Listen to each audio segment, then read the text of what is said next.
தோழமை சொந்தங்களுக்கு பணிவான வணக்கங்கள். இன்றைய வகுப்பினை திருமதி கிருத்திகா அவர்கள் தற்பொழுது நடத்த இருக்கின்றார்கள். பிஓகேட் பார்ட் 1 முதலாம் வகுப்பினுடைய தொடர்ச்சி இந்த வகுப்பு. மேடம், நீங்க ஸ்டார்ட் பண்ணி முடிங்க madam. Sir, okay sir, thank you sir. அனைவருக்கும் இனிய மாலை வணக்கம்.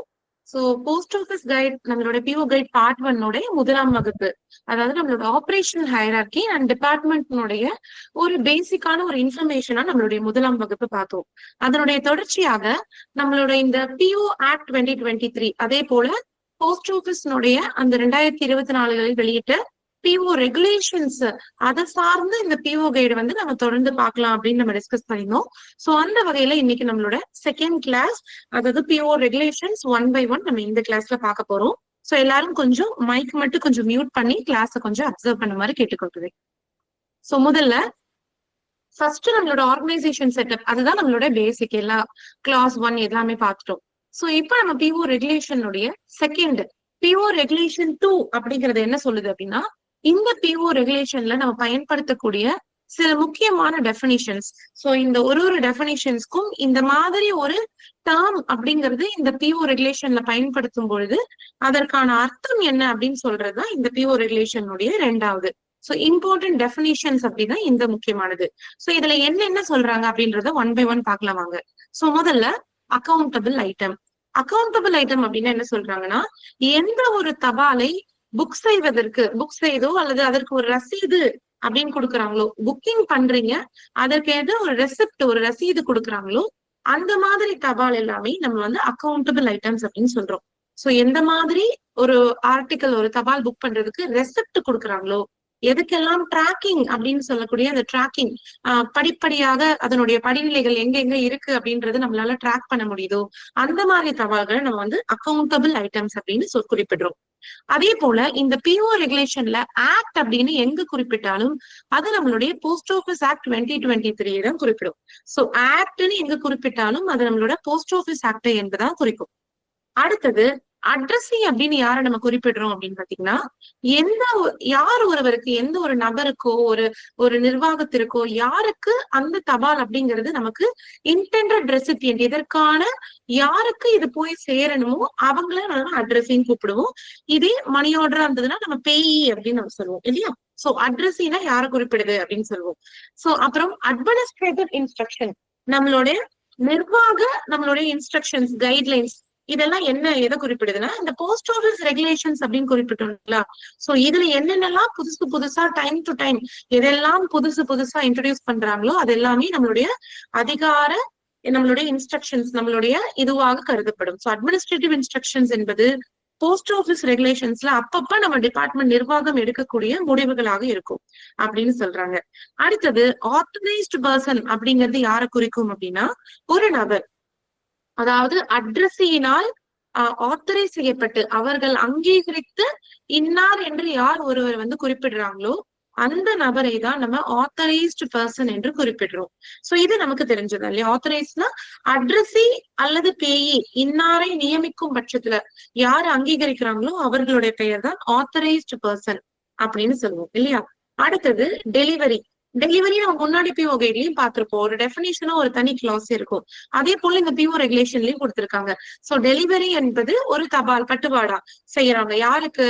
ஒரு அட்ரஸியினிடமோ, ஒரு அட்ரஸிக்கோ, அல்லது ஒரு அலுவலகத்திற்கோ, ஒரு அட்ரஸ்க்கோ, அல்லது ஒரு அங்கீகரிக்கப்பட்ட ஒரு நபருக்கோ இந்த மாதிரி கொடுக்கக்கூடிய அந்த முறையை தான் நம்ம டெலிவரி, பட்டுவாடா செய்யும் அந்த முறை டெலிவரி.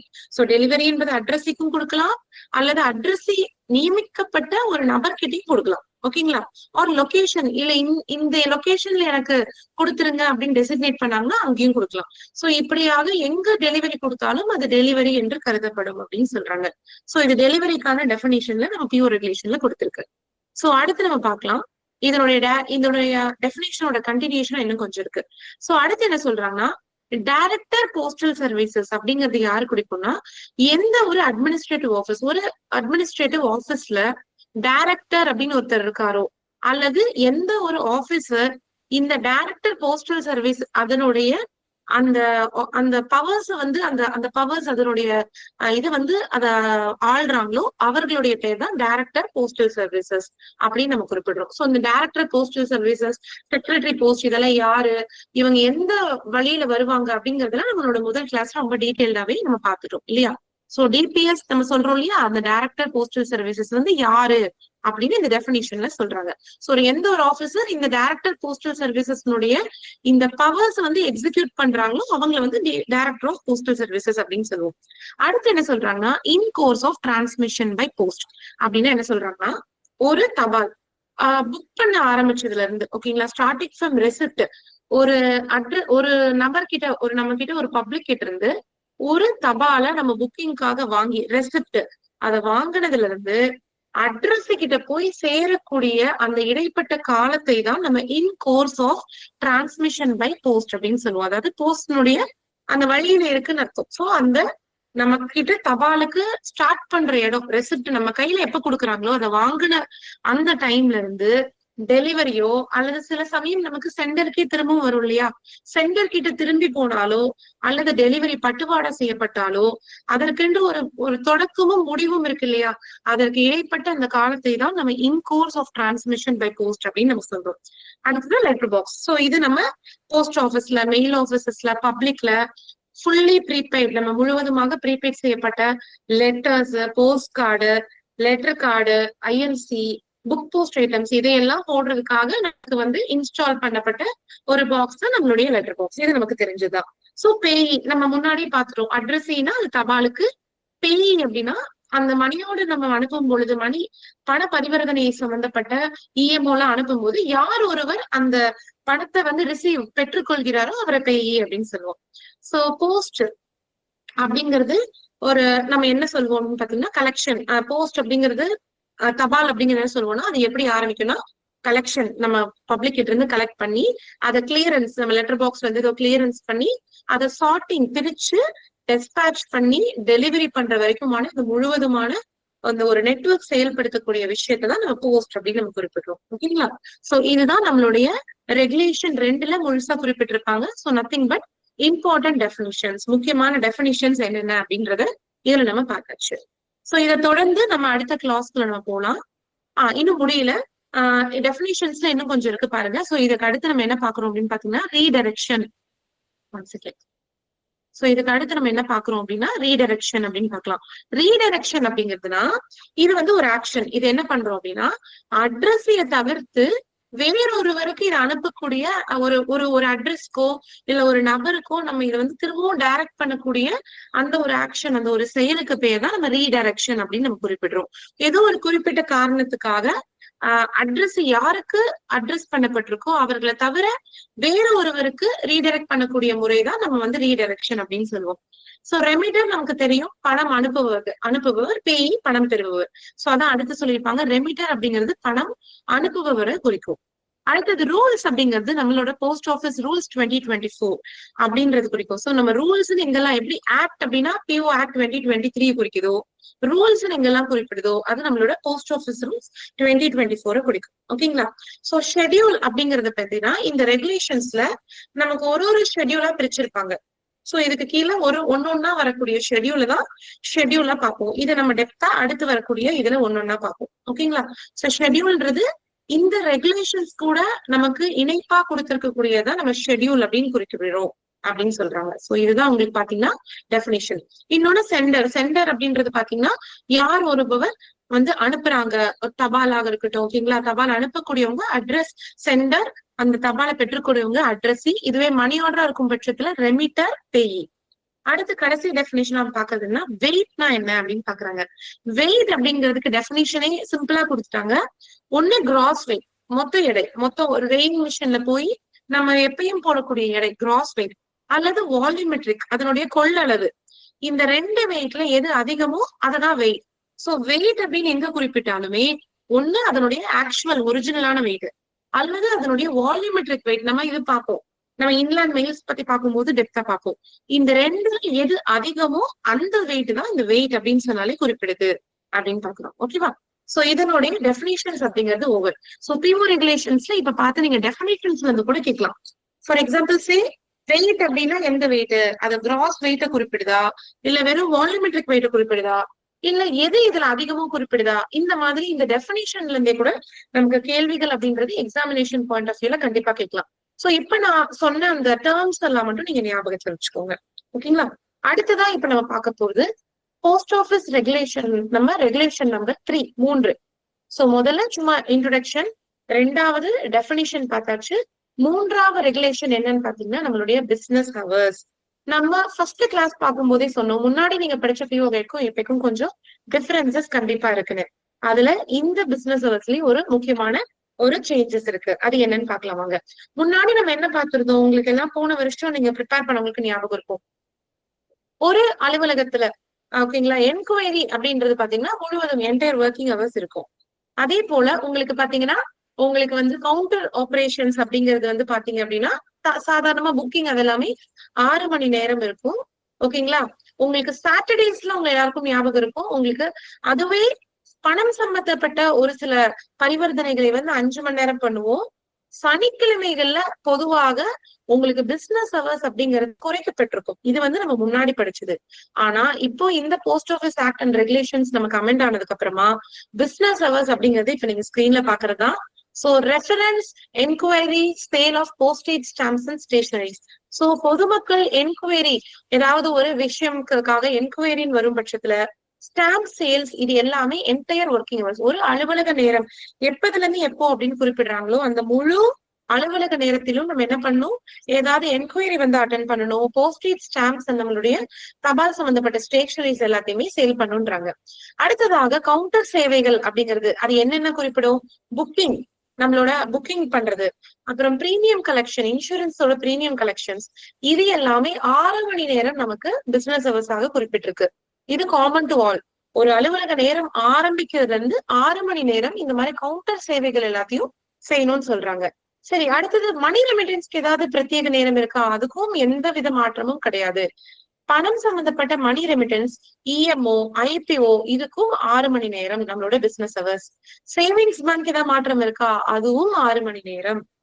சோ இதுல என்ன நீங்க புரிஞ்சுக்கணும்னா, கவுண்டர் ஆபரேஷன் அதாவது பினான்சியல் நான் பைனான்சியல் எந்த விதமான ஒரு கவுண்டர் சேவையாக இருந்தாலும் இனிமேல் அலுவலக நேரம் ஆரம்பித்து 6 மணி நேரம் இந்த கவுண்டர் சேவை அப்படிங்கிறது தொடரும். சனிக்கிழமைக்கென்று குறைக்கப்பட்ட கவுண்டர் பிசினஸ் ஹவர்ஸ் அப்படின்றது இனி கிடையாது. ஓகேங்களா? அண்ட் பிரான்ச் ஆபீஸ் பொறுத்த வரைக்கும் நமக்கு தெரிஞ்சதுதான் மினிமம் 4 மணி நேரம், அதிகபட்சம் 5 மணி நேரம் இருக்கும். சோ ஐ ரிப்பீட், மறுபடியும் சொல்றேன், இதை சேஞ்ச் பண்ணதுனால இந்த வருஷம் எக்ஸாம்ல இது கேட்கறதுக்கான வாய்ப்புகள் அதிகம். சோ என்கொயரி, தபால், போஸ்டேஜ், ஸ்டாம்ப் ஸ்டேஷனரிஸோட சேல்ஸ் வந்து முழுவதும் என்டையர் ஒர்க்கிங் ஹவர்ஸ் உங்களுக்கு நடக்கும். எந்த விதமான கவுண்டர் சேவையாக இருக்கட்டும், புக்கிங், மணி ரெமிட்டன்ஸ், இஎம்ஓ புக் பண்றது, பிஎல்ஐஆர்பிஎல்ஐ புக் பண்றது, போஸ்டல் ஆர்டர் சேல் பண்றது, சேவிங்ஸ் பேங்க், இப்படியாக பணம் பரிவர்த்தனை சம்பந்தப்பட்ட எதுவாக இருந்தாலும் 6 மணி நேரம். சனிக்கிழமைக்குன்னு தனியா கிடையாது, எல்லா நாட்களுமே 6 மணி நேரம். பிரான்ச் ஆபீசஸ்க்கு அதாவது கிளை அஞ்சல் அலுவலகத்திற்கு குறைந்தபட்சம் 4, அதிகபட்சம் 5 மணி நேரம். ஓகே, சோ இது வந்து பிசினஸ் ஹவர்ஸ்ல நீங்க முக்கியமா பார்க்க வேண்டியது, இதை கொஞ்சம் கவனிச்சுக்கோங்க. அடுத்தது இந்த பிசினஸ் ஹவர்ஸ்லயும் வந்து என்ன சொல்றாங்கன்னா, நம்மளுடைய சர்க்கிள், ரீஜியன் மற்றும் டிவிஷனல் ஹெட்டுக்கு ஒரு சில பவர்ஸ் அப்படிங்கிறது டிபார்ட்மெண்ட் கொடுக்குது இந்த ரெகுலேஷன்ல. அதுதான் இப்ப நம்ம பார்க்க போறோம். சோ இந்த சர்க்கிள் ஹெட் அதாவது சீஃப் போஸ்ட் மாஸ்டர் ஜெனரல் அல்லது ரீஜனல் ஹெட் நம்மளுடைய போஸ்ட் மாஸ்டர் ஜெனரல், அது அல்லது டிவிஷனல் ஹெட்டை பொறுத்த வரைக்கும் நம்மளுடைய சீனியர் சூப்பரண்டன்ட் அல்லது சூப்பரண்டன்ட். சோ இவங்களுக்கு என்ன ஒரு பவர்ஸ் கொடுத்திருக்காங்கன்னா, இவங்க பார்த்து அந்தந்த ஜூரிஸ்டிக்ஷன், அந்தந்த போஸ்ட் ஆபீஸ்னுடைய வேலை பளு, அங்க இருக்கக்கூடிய மெயில் வர டைம், போற டைம், அங்க இருக்கக்கூடிய லோக்கல் கன்வீனியன்ஸ், அங்க இருக்கக்கூடிய ஒரு உள்ளூர் அமைப்புக்கு ஏற்ப இந்த பிசினஸ் ஹவர்ஸ் அவங்க பார்த்து டிசைட் பண்ணி ஸ்பெசிஃபை பண்ணிக்கலாம் அப்படின்னு சொல்றாங்க. So I repeat, circle, region அல்லது டிவிஷன் நம்ம என்னதான் 6 மணி நேரம் அப்படின்னு குறிப்பிட்டிருந்தாலும் இவர்களுக்கு என்ன பவர்ஸ் கொடுத்திருக்காங்க அப்படின்னா, அங்க இருக்கக்கூடிய உள்ளூர்ல இருக்கக்கூடிய ஒரு சில சூழ்நிலைகள், மெயில் போக்குவரத்து வந்து போகிற டைம் பொறுத்து, இதை பொறுத்து அங்க இருக்கக்கூடிய இதை பொறுத்து நம்ம பிசினஸ் ஹவர்ஸ் அப்படிங்கறத அவங்க பார்த்து நிர்ணயிச்சுக்கலாம் அப்படின்றதுதான் நம்மளுடைய 4வது ரெகுலேஷன்ல குறிப்பிட்டிருக்காங்க. இன்னொன்னு, சர்க்கிள் ஹெட் அல்லது ரீஜனல் ஹெட் பொறுத்த வரைக்கும் இன்னும் அடிஷனல் ஹவர்ஸ் கூட கொடுக்கலான்றாங்க. ஆல்ரெடி நமக்கு பிசினஸ் ஹவர்ஸ் எல்லாம் கொடுத்தாச்சு. கேன் ஆத்தரைஸ், அவர்கள் அங்கீகரிக்கலாம் இந்த அலுவலகத்திற்கு ஒரு ஹை டிமாண்ட் சர்வீஸ் இருக்கு, ரொம்ப ஹெவியான ஒரு போஸ்ட் ஆபீஸ் இருக்கும் பட்சத்துல அவர்களுக்கு கூடுதலான பிசினஸ் நேரம் ஒதுக்கிடுறதோ அல்லது ஞாயிற்றுக்கிழமைகளையும் போஸ்டல் ஹாலிடேஸ்லயும் அங்க டிரான்ஸ்ஃபர் பண்றதுக்கான எல்லா அவர்களுக்கான ஆணை வந்து பிறப்பிக்கக்கூடிய அந்த உரிமை யாருக்கு இருக்கு? சர்க்கிள் ஹெட் மற்றும் ரீஜனல் ஹெட் இருக்கு. சோ இவங்க என்னென்ன பண்ணலாம்னா அவங்க வந்து பிசினஸ் ஹவர்ஸ் வந்து தீர்மானிக்கலாம். அண்ட் என்னென்ன அந்த போஸ்ட் ஆபீஸ் வந்து அந்த அந்த அலுவலகம் வேலை செய்யணும், சண்டேஸ்ல ஹாலிடேஸ்ல எப்பெல்லாம் எந்த அலுவலகம் ஓபன் பண்ணிருக்கணும். நம்ம முன்னாடி நைட் போஸ்ட் ஆபீஸ் படிச்சிருப்போம், ஞாபகம் இருக்கா?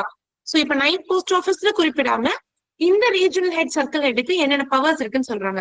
சோ ஒரு அலுவலகம் சண்டேஸ் ஹாலிடேஸ்ல திறக்கப்படலாமா, அப்படி ஓபன் பண்ணிருந்தா அவங்க எந்த மாதிரி பிசினஸ் பண்ணுன்றத இவங்க முடிவு பண்ணலாம்னு சொல்றாங்க. அப்படி அந்த மாதிரி பிசினஸ் ஹவர்ஸ் அதிகப்படுத்தும் போதோ குறைக்கும் போதோ அவங்க அதுல என்னென்ன விதமான டிரான்சாக்சன்ஸ் பண்ணும், பண பரிவர்த்தனை சம்பந்தப்பட்டு பண்ணலாமா அல்லது மணி சம்பந்தப்பட்டது இல்லாம பண்ணலாமான்றது அவங்க பார்த்து முடிவு பண்ணலாம். அதுக்கப்புறம் மேக்ஸிமம் நம்பர் ஆஃப் ஐட்டம்ஸ், அதாவது அந்த பிசினஸ் ஹவர்ஸ்ல கூட்ட நெரிசலை சமாளிக்கும் பொறுத்துல பப்ளிக்கு ஏற்றவாறு புக்கிங் டைம் முன்ன பின்ன மாத்தி எது வேணாலும் பண்ணிக்கலாம். சோ இதற்கான சர்க்கிள் ரீஜனல் ஹெட்டுக்கு இதற்கான எல்லா அதிகாரமும் உண்டுன்னு சொல்லிட்டாங்க. சோ சர்க்கிள் ரீஜனல் டிவிஷனல் பார்த்து இந்த பிசினஸ் ஹவர்ஸ் மாத்தியும் அமைச்சுக்கலாம். டிவிஷனல் ஹெட்டை தவிர்த்து சர்க்கிள் ஹெட் அல்லது ரீஜனல் ஹெட் என்ன பண்ணலாம், இந்த குறிப்பிட்ட வரையறுக்கப்பட்ட இந்த 6 மணி நேரம் போக இன்னும் அடிஷனல் ஹவர்ஸ் கொடுக்கறதோ அல்லது ஞாயிற்றுக்கிழமைகள் மற்றும் போஸ்ட் ஆபீஸினுடைய அந்த ஹாலிடேஸ்ல அலுவலகத்தை திறந்து வைக்கிறதோ, அப்படி திறக்கப்பட்ட டைம்ல என்ன விதமான டிரான்சாக்சன் பண்ணணும், எவ்வளவு பப்ளிக்கோடைய அந்த ஒர்க் ப்ரெஷரை வந்து அவங்களுக்கு கன்வீனியன்ட் பண்றதுக்காக என்ன மாதிரி பண்ணுன்ற வடிவமைக்கிறது எல்லாமே சர்க்கிள் அதாவது ரீஜனல் ஹெட் பண்ணலாம் அப்படின்னு சொல்றாங்க. சோ இதுதான் இவங்களுக்கான பவர்ஸ் என்ன கொடுத்திருக்காங்க இந்த பிசினஸ் ஹவர்ஸை பொறுத்த வரைக்கும் அப்படின்றத சொல்றதா இந்த PO ரெகுலேஷன் நம்பர் 4. ஓகேங்களா? அடுத்து நம்ம பார்க்க போறதுன்னு பாத்தீங்கன்னா payment of postage. So postage அதாவது ஒரு ஒரு ஒரு தபால் அனுப்புறதுக்கான போஸ்டேஜ், அதற்கான அந்த கட்டணத்தை வந்து எப்படி எல்லாம் செலுத்தலாம் அப்படின்னு நம்ம முன்னாடி பார்த்திருப்போம். சோ போஸ்டேஜா நம்ம வந்து ஸ்டாம்ப்ஸ்ல செலுத்தலாம், அல்லது வந்து பாத்தீங்கன்னா பிராங்கிங் மிஷின்ல செலுத்தலாம், அல்லது பாத்தீங்கன்னா prepayment of postage by cash. இப்படி 3 விதங்கள்ல செலுத்தலாம் அப்படின்னு முன்னாடி நம்ம பார்த்திருப்போம். சோ அதே மாதிரிதான் இங்க இன்னும் உங்களுக்கு ரூல் நம்பர் 9ல இந்த டீட்டெயிலா டெப்தா நம்ம பின்னாடி பார்க்க போறோம். சோ என்னென்ன மோடு இப்ப உங்களுக்கு பாத்தீங்கன்னா டிஜிட்டல் மோட்ஸ் எல்லாம் கூட கொண்டு வந்த காரணத்தினால இப்ப இன்னும் கொண்டு உங்களுக்கு இது இம்ப்ரூவைஸ் ஆக போகுது. இப்போதைக்கு பேமெண்ட் ஆஃப் போஸ்டேஜ் நான் உங்களுக்கு பின்னாடி பாக்குறேன். சோ இந்த ப்ரீ பேமெண்ட் ஆஃப் போஸ்டேஜ் அப்படிங்கிறது வந்து எல்லாமே கண்டிப்பா அந்த தபாலுக்கான போஸ்டேஜை கண்டிப்பா செலுத்திதான் ஆகணும்.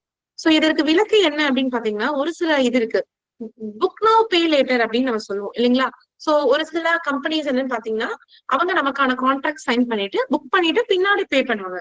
சோ இந்த மாதிரி புக் நவ் பே லேட்டர் அந்த மாதிரி இருக்கக்கூடிய தபால்களுக்கோ அல்லது நம்மளுடைய கான்ட்ராக்சுவல் கஸ்டமர்ஸ் அப்படின்னு சொல்லுவோம், நம்ம கிட்ட பிசினஸ் ரெகுலரா வச்சுக்கக்கூடிய கான்ட்ராக்சுவல் கஸ்டமர்ஸ் அண்ட் அதே மாதிரி நம்ம போஸ்டல் சர்வீஸ் அப்படின்னு நம்ம சர்வீஸ் போஸ்ட் அனுப்புறதுக்கு மட்டும் இந்த ப்ரீ பேமெண்ட் ஆஃப் போஸ்டேஜ் அப்படிங்கிறதுக்கான விலக்கு எக்ஸெப்ஷன் அப்படிங்கிறது கொடுத்திருக்கு.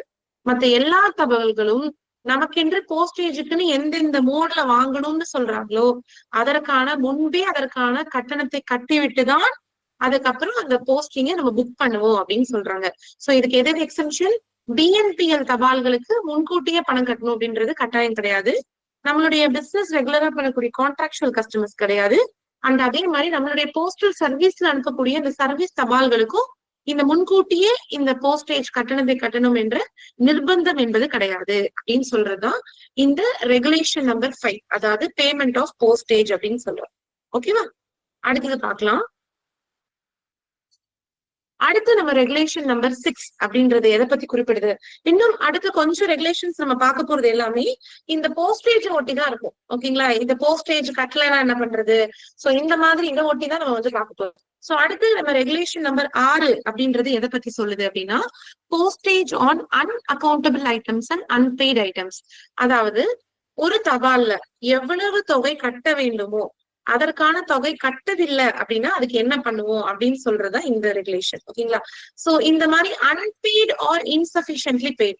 சோ ஒண்ணு அதற்கான போஸ்டேஜ் கட்டவே இல்லை அல்லது போதுமான அளவுக்கு அந்த இன்சஃபிஷியன்ட்லி பெய்டு எவ்வளவு போஸ்டேஜ் ஓட்டணுமோ அதுல வந்து உங்களுக்கு பாதியாக பார்ஷியலா கட்டும் பட்சத்துல அந்த மாதிரி தபால்களை ஹோல்டு பண்ணி அந்த போஸ்டேஜ் அதுக்கு உண்டான கட்டணத்தை பெற்று அதுக்கு வந்து கண்டிப்பா டிலே அப்படிங்கிறது இருக்கும்.